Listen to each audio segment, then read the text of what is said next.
Good morning, children. Today I am going to talk about the First World War. As you all are aware that First World War was really one of the worst things the world faced.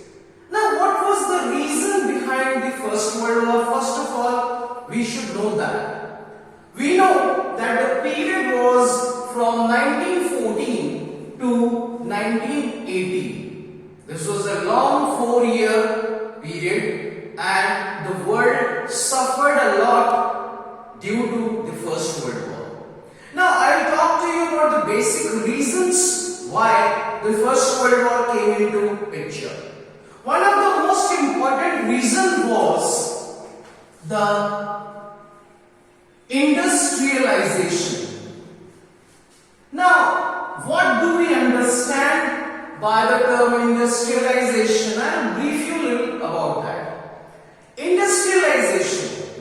What do we mean by industrialization? That is, in short, in a layman's language, making up the industries or formation of industries. But why this industrialization process came into being? I'll explain this topic being bilingual because some of my students obviously are there who will not be able to, if not be able to understand the complete English, they will be getting the complete information when I use both the languages in the lecture. Okay, तो सबसे पहला मेरा चीज है कि ये industrialisation process क्या है? इंडस्ट्रियलाइजेशन प्रोसेस है इंडस्ट्रीज का बनाना. तो इसकी जरूरत क्यों पड़ी? Why did we need industries? I'll explain with a very short example that imagine we are in a village. एक विलेज में, एक गांव में है हम, एंड हमको शर्ट्स की जरूरत है. गांव के लोगों को शर्ट्स की जरूरत है. फॉर एग्जाम्पल इमेजिन कि गांव में 300 मेल्स हैं. देयर आर 300 मेल्स और हर किसी को शर्ट पहनना है. अब सवाल ये पैदा होता है कि गांव में एक ही वीवर है. वीवर आप समझते हैं, जुलाहा जो कपड़े बुनता है, बुनकर. Only one. So only one weaver. और इसका जो रेट है that is 1 shirt per day. अब नाउ द क्वेश्चन अराइजेस कि अगर ये दिन में एक शर्ट बनाता है तो पहले आदमी को देगा, दूसरे आदमी को दूसरे दिन देगा, तो क्या जिस बंदे का नंबर 300 पे है वो 300 दिनों तक बिना शर्ट के रहेगा? क्यों? और कोई ऑप्शंस ही नहीं है गांव के पास में. He is the wholesome weaver. ये पहला इशू है regarding your what I should say the supply. Demand बहुत ज्यादा है. ये जो इंडस्ट्रियलाइजेशन प्रोसेस है, ये बेसिक जो आया था वर्ल्ड में, that is because of the huge demand and a very feeble supply. All right. Then I was talking about the weaver. So whosoever is having a 300 day, that person will be getting the shirt after 300 days. So that is not wise. Now what is to be done? This was one of the problem. Second problem was monopoly. Second problem was monopoly. भाई अगर ये Weaver अकेला है, who is giving you the shirts, he will charge accordingly, right? वो उस जमाने में shirt के 50 रुपए, 100 रुपए, 200 रुपए कुछ भी चार्ज कर सकता था. हम लोग की मजबूरी थी कि हम उसको खरीदे, बिकॉज हम एक सभ्य समाज में रहते हैं और हमको उघाड़े बदन नहीं रहना. We cannot afford to be naked, so we need the shirt to just live on. So he had a monopoly and he was charging whatsoever he felt like. Now there were two problems. One is the monopoly and the second one is the shortage of production. Now this was based on these industries or whatsoever cottage industries we can say. इनकी जब बात करें, ये hand based थे, ये mechanized नहीं थे. So in the late 18th century, England was the first country to go on for industrialization. मतलब कि इंग्लैंड एक पहला देश ऐसा था जिसने सबसे पहले कोशिश किया कि कुछ बनाया जाए. जब स्पिनिंग इन्वेंशन हुआ उसके बाद में जो कॉटन टेक्सटाइल मार्केट में बूम आया। कैसे आया?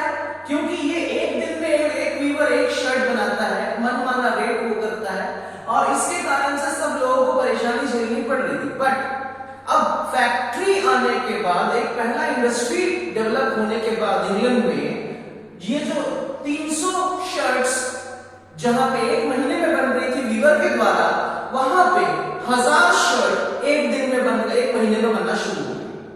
ओके, तो यस, फॉर एग्जाम्पल एक कोई भी फैक्ट्री होता है तो वो 1000 शर्ट पर डे की कैपेसिटी से बनाता है। तो हम ये एग्जाम्पल पकड़ के चलते हैं कि अब जो हमारे पास में आउटपुट आ रहा है वो 1000 शर्ट्स पर डे है। Now see the problem. अब प्रॉब्लम ये है, इंडस्ट्रियलाइजेशन का प्रोसेस ऐसे स्टार्ट हुआ कि धीरे धीरे इंडस्ट्रीज ग्रो करना शुरू की और इंडस्ट्रीज ने पूरा का पूरा टेक ओवर किया और अल्टीमेटली प्रोडक्शन ओवरवेलमिंग रिस्पांस पाया। अब प्रोडक्शन जब ओवरवेलमिंग रिस्पांस पाया, now the big question in front of all the mega countries was the market.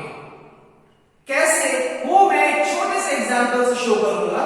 For example 1000 shirts per day हमारी प्रोडक्टिविटी है, तो हमारे गांव में कितने लोग थे? हमारे गांव में थे 300 पीपल को अगर दिया तो 700 शर्ट्स हमारा सेव हो गया, बच गया 700 शर्ट। अब ये कोई इंडस्ट्री अगर बनती है तो एक दिन के लिए तो नहीं बनती है ना, it runs for the entire month. So at an average 1000 shirts for the next 29 days we have 29,000 shirts plus जो 700 शर्ट था फर्स्ट डे का वो, this makes 29,700. Now, the big question in front of the industry was, ये जो बचा हुआ 29,700 shirt है, इसको कहां बेचें? This problem started in England. अब इंग्लैंड ने कोशिश किया कि अपने नेबरिंग कंट्रीज के बारे में, उनके पास में ये सब सप्लाई करने का, लेकिन जर्मनी अपना ग्रो कर रहा था, ऑस्ट्रिया अपना ग्रो कर रहा था, फ्रांस अपना ग्रो कर रहा था। तो उस चक्कर में क्या हुआ, कोई भी लेने को तैयार नहीं हुआ, कोई भी लेने को तैयार नहीं हुआ और डे बाय डे प्रोडक्शन बढ़ता जा रहा था, माल डंपिंग होता जा रहा था, लेकिन कोई मार्केट नहीं था। अब मार्केट की तलाश जब की गई, when there was a search for the market, that time it was seen that the Asian and the African countries, they were some poorer countries, they were not having any industries, but the population was immense in those industries. Okay, so this was the biggest problem with all the countries which were going on in industrialization. Now they were in search of a market, and for that reason they were moving towards the Asian as well as the African countries. Now, the big problem arises is the problem of power. Whichever the country which was powerful, like England, France, USA, Russia, Italy, Hungary, Austria, these were all the powerful countries which were having the industries, and now they were in search of a market. So what to do? They went to the Asian and African countries. They went to the Asian and African countries. Now, Asian और African countries में ऐसा नहीं है कि business नहीं हो रहा था, वहां पे शर्ट्स नहीं बन रही थी। मैं शर्ट का एग्जांपल बार-बार इसलिए दे रहा हूं क्योंकि this is a very easy go explanation to understand what actually happened. ये वर्ल्ड वॉर क्यों हुआ? तो इन कंट्रीज में, एशियन और अफ्रीकन कंट्रीज में भी वहां के खुद के व्यूअर्स थे और उस समय यहाँ पे मोनार्की थी। मोनार्की मींस राजा का राज। The king was the ruler over there, right? So ये जितने भी high-end countries हैं, they approached the Asian and African countries, the kings, and said that we want to market our product. But the king said no. अगर मैं बाहर के विदेशी कंपनियों को अपने देश में आने की इजाजत दूंगा, तो हमारे देश के जितने भी वर्कर्स हैं, the people who are selling shirts, they will be jobless, their business will be perished, and they will face the perils of or the dangers of without business. So now there is a big problem. What these countries are going to do? They are having a bulk of production, but they are not having any markets. So now these countries used one very important thing to market over these countries, that is force. They started forcing these smaller countries that no, we have to market, and if at all any king or any other diplomats they were against this, they were using force. कुछ जगहों पे तो gun points पे भी रख के लोगों को मजबूर किया गया कि आप हमारा सामान खरीदिए। तो ये इस तरीके से फोर्स करके एशियन और अफ्रीकन कंट्रीज पे इन लोगों ने अपना मार्केटिंग तो किया। यहां तक भी कोई प्रॉब्लम नहीं है, हर बिजनेसमैन कोशिश करता है कि कोई नया मार्केट बनाया जाए, बनाने के बाद वहां पे माल बेचा जाए, बिकॉज सी अगर ये रोलिंग नहीं रहेगी तो कोई बिजनेस नहीं चलेगा। लेकिन प्रॉब्लम कहां अराइज होती है वो आप बच्चों देखिए कि जब एक कंट्री पे एक कंट्री है, फॉर एग्जाम्पल मैं लेता हूं चाइना, क्योंकि यही एक कंट्री है जिसने सबसे ज्यादा झेला हुआ है, सबसे ज्यादा प्रॉब्लम्स इस कंट्री को आया। क्यों? क्योंकि इंग्लैंड ने कोशिश किया चाइना के अंदर घुसने का, लेकिन चाइना ने एंट्री नहीं दिया। तो इंग्लैंड ऑलवेज, हम जानते हैं कि सीधे रास्ते नहीं चलता है, कोई ना कोई रास्ता अपनाता है जिससे अपना काम निकाला जा सके। So what England did was, इसने एक ऐसा चीज चाइना में इंट्रोड्यूस किया, एक नशीला पदार्थ, दैट इज ओपियम, अफीम। और ये अफीम को इन लोगों ने चाइना में इंट्रोड्यूस किया धीरे से, चोरी छुपे, किसी तरीके से चाइना में घुस के, और लोगों को इसकी आदत डलवा दी। वहां के राजा को जब ये चीज पता चला तो उन्होंने चाइना के सी पोर्ट पे बहुत बड़ा कंसाइनमेंट ओपियम का जला दिया, और इससे इंग्लैंड जो है बहुत ज्यादा नाराज हो गया, और इंग्लैंड की एक टुकड़ी ने चाइना के उस प्रोविंस पे अटैक कर दिया। चाइना उस समय पूरा का पूरा चाइना डेमोक्रेटिक रिपब्लिक नहीं था, उस समय क्या था, अलग अलग छोटे छोटे मोनार्कियल रूल्स थे, छोटे छोटे कंट्रीज थे, प्रिंसली स्टेट्स थे। तो एक किसी खास प्रोविंस में ये किया गया, और वहां से उस राजा को हरा के उसको अपना बेस बना के वहां से इंग्लैंड ने चाइना में एंट्री की। तो ये जो वॉर इंग्लैंड और चाइना के उस प्रोविंस के बीच में हुआ, this was known as the opium war. इस तरीके से first opium war, second opium war हुआ, and ultimately England succeeded. England को चाइना में घुसने का रास्ता मिल गया। जैसे इंग्लैंड घुसा, इंग्लैंड के साथ साथ France, Japan, USA and all other countries ने चाइना जैसे कंट्री के ऊपर अपना अपना स्फीयर ऑफ इन्फ्लुएंस दिखाते हुए अपना अपना प्रोडक्ट्स अंदर डाला और मार्केट करना शुरू किया। इस तरीके से उन्होंने चाइना के टुकड़े टुकड़े कर दिए। चाइना के इस तरीके से टुकड़े को हिस्ट्री में कहा जाता है the cutting of the Chinese melon. मतलब चाइना को एक खरबूजे की तरह डिफरेंट प्रोविंसेस में हर सुपर पावर ने काट दिया। यहां तक भी चलो वर्ल्ड में कोई प्रॉब्लम नहीं था, लड़ाई नहीं हो रही थी। तो फिर ये वर्ल्ड वॉर के साथ इंडस्ट्रियलाइजेशन कैसे लिंक्ड अप है? बच्चों मैं वो चीज पे आने वाला हूं कि अभी cutting of the Chinese melon के बाद में हर कोई अपना अपना प्रोविंस, अपना अपना एरिया लेके मार्केटिंग कर रहा था। यहां तक बिल्कुल शांति था in the early 19th century. लेकिन प्रॉब्लम तब शुरू हुआ जब एक सुपर पावर ने दूसरे सुपर पावर के जोन ऑफ इन्फ्लुएंस पे अटैक करना शुरू किया। और ये काम सबसे पहले शुरू किया गया था इंग्लैंड के द्वारा। इंग्लैंड ने ही सबसे पहला काम ये किया कि वो अपना टेरिटरी पे जितना मार्केटिंग कर रहा था वो तो किया, लेकिन लालच, the greed for more money, more power forced England to go into the other person's territory, other country's territory and sell their products. And this created a rift between all the other countries. और इस कारण से क्या हुआ, ये सारे जितने भी सुपर पावर्स थे ये लड़ तो आपस में नहीं रहे थे, बट आपस में इतना ज्यादा इनका बिजनेस राइवलरी बढ़ गया था, बिजनेस टेंशन बढ़ गया था, स्पेशली इन द बॉल्कन पेनिनसुला।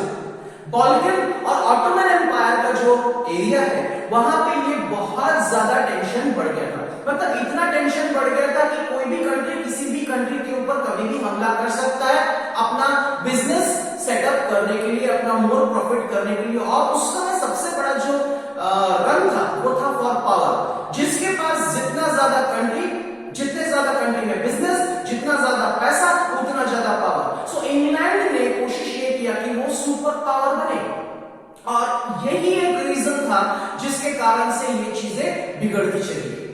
चलिए, सब अभी भी बिजनेस में चल रहा था, लेकिन वर्ल्ड वॉर जैसी स्थिति नहीं आई थी।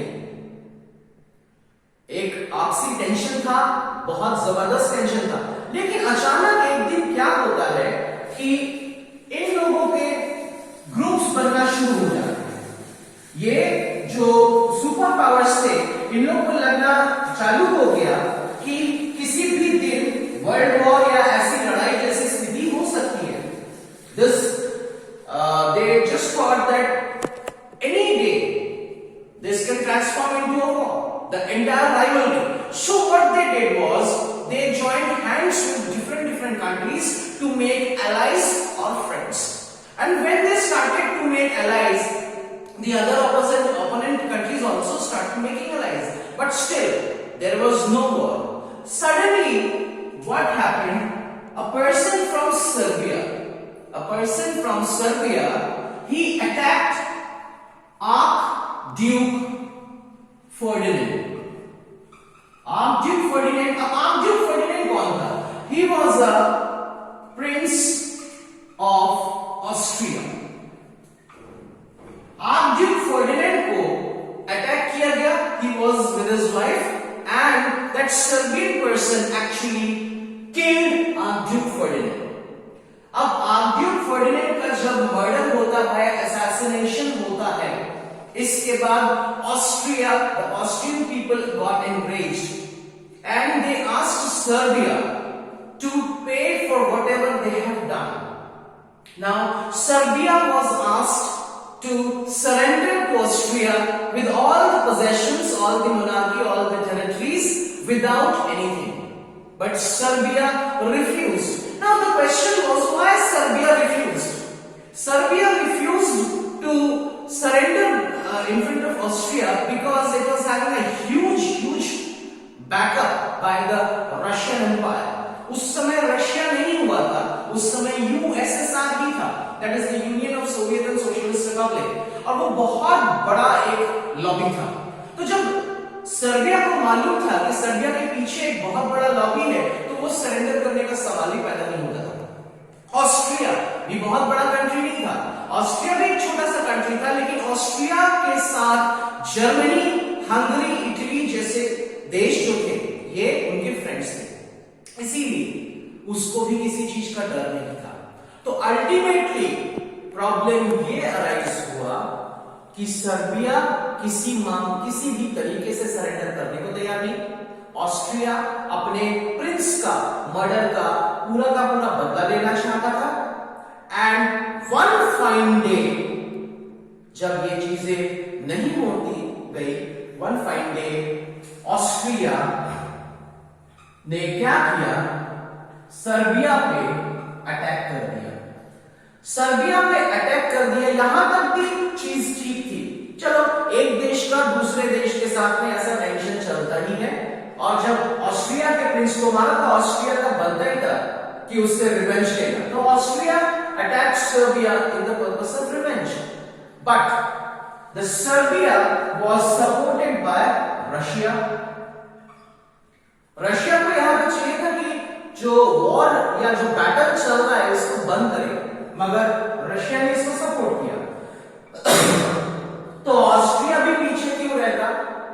क्योंकि ऑस्ट्रिया के पीछे जो कंट्री था वो था जर्मनी। अब फ्रेंड्स, जर्मनी के बारे में एक बात मैं आप लोगों के साथ बता दूं कि जर्मनी एक ऐसा कंट्री है जो शुरू से ही वर्ल्ड लीडर बनना चाहता था, और ये this was the golden opportunity for Germany to become the global leader, and Germany supported Austria blindly, but Russia was at the backstage and supporting, but Germany came outrightly out front, and Germany in one single day attacked France and Russia.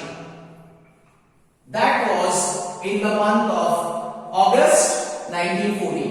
अगस्त 1914 में Germany ने France और Russia दोनों पे एक साथ attack कर दिया, लेकिन फ्रांस और रशिया का एक फ्रेंड कंट्री था, वो था इंग्लैंड। ये जो इंग्लैंड है ये फ्रांस और रशिया का फ्रेंड था, अलाइड कंट्री था। So when England saw that Germany without having any interest just to support Austria attacked France and Russia, and when the armies of Germany were busy with France and Russia, England was also a very cunning, a very shrewd country, took the opportunity and England attacked Germany. So in this way, all these countries were involved and it gave rise to the First World War, और इसी event से first world war शुरू हो गया। सारे अपने अपने allied countries, एक पार्ट में एक कंट्रीज का लॉबी, एक पार्ट में कुछ कंट्रीज का लॉबी, आपस में मिलके लड़ना शुरू कर दिए विदाउट एनी रीजन, क्योंकि बहुत समय से इनके दिलों में ये खुन्नस था to become the super power due to the industrialization what I talked about, and the industrialization was the only reason why this was happening. There are very other reasons also, but industrialization was one of the prime reasons why the First World War came in picture.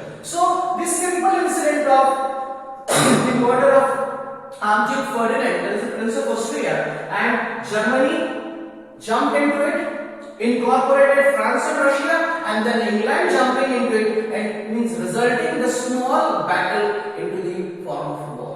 So students, that is how the First World War started.